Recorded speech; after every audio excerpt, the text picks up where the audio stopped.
तो चलिए नमस्कार दोस्तों, आप लोग देख रहे हैं आरिश भोजपुरी और आरिश भोजपुरी को सब्सक्राइब नहीं किए हैं तो प्लीज़ सब्सक्राइब करके बेल आइकन ऑन कर लीजिएगा।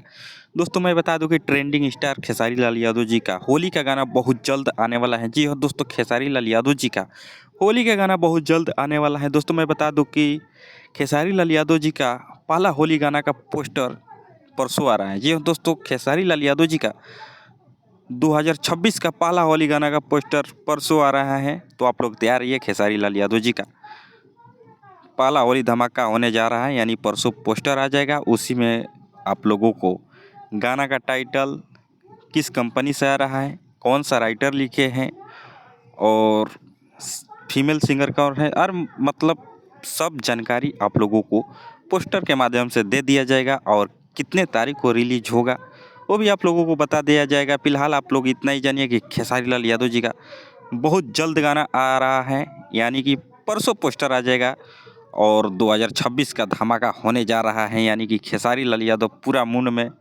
बन चुके हैं कि होली का बम पटकेंगे तो पटकेंगे। तो खेसारी लाल का गाना सुनने के लिए, यानी खेसारी जी का होली का गाना सुनने के लिए आप लोग कितना बेचैन है, बेकरार है, कमेंट बॉक्स में बता सकते हैं। और आप लोग खेसारी जी के फैंस हैं तो वीडियो को ज़्यादा से ज़्यादा शेयर कीजिए और सभी फैंस को बताइए कि हमारे ट्रेंडिंग स्टार भोजपुरी इंडस्ट्री के सुपरस्टार खेसारी भैया का होली गाना आ रहा है। अगर आप भी हमारे सुपरस्टार खेसारी लाल यादव जी के फैन हैं तो इस वीडियो को ज़्यादा से ज़्यादा शेयर कीजिए और लाइक कीजिए और परसों का वेट कीजिए। परसों आ रहा है पोस्टर। मिलते हैं किसी एक नेक्स्ट वीडियो में, तब तक के लिए बाय दोस्तों, लव यू ऑल।